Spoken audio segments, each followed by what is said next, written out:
പോഷകമാസാചരണത്തോടനുബന്ധിച്ച് കേന്ദ്ര സർക്കാരിന് കീഴിലെ central bureau of communication Chirakkad anganwadi സെന്ററിൽ ബോധവത്കരണ പരിപാടി സംഘടിപ്പിച്ചു. Palakkad municipal councillor M Kumari ഉദ്ഘാടനം ചെയ്തു.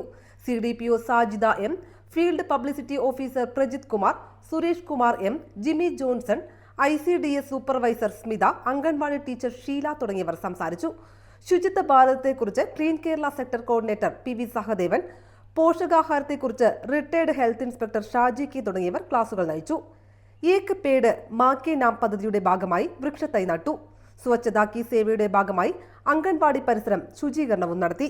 പങ്കെടുത്തവർക്കായി പ്രശ്നോത്തരി മത്സരവും വിജയികൾക്കായുള്ള സമ്മാനദാനവും നടന്നു. തുടർന്ന് സെൻട്രൽ ബ്യൂറോ ഓഫ് കമ്മ്യൂണിക്കേഷന് കീഴിലെ കലാകാരികൾ അവതരിപ്പിച്ച തിരുവാതിരക്കളിയും അരങ്ങേറി. പോഷകമാസാചരണത്തിന്റെ ഭാഗമായി പറളി ഗ്രാമപഞ്ചായത്ത് കല്യാണ മണ്ഡപത്തിൽ സെൻട്രൽ ബ്യൂറോ ഓഫ് കമ്മ്യൂണിക്കേഷൻ ദ്വിദിന ബോധവത്കരണ പരിപാടിക്കും തുടക്കമായി. ഇത് നാളെയും തുടരും. വിവിധ സർക്കാർ പദ്ധതികളെക്കുറിച്ച് ക്ലാസുകൾ, ആധാർ ക്യാമ്പ്, മത്സരങ്ങൾ, കലാപരിപാടികൾ തുടങ്ങിയവ പരിപാടിയുടെ ഭാഗമായി നടന്നുവരുന്നു.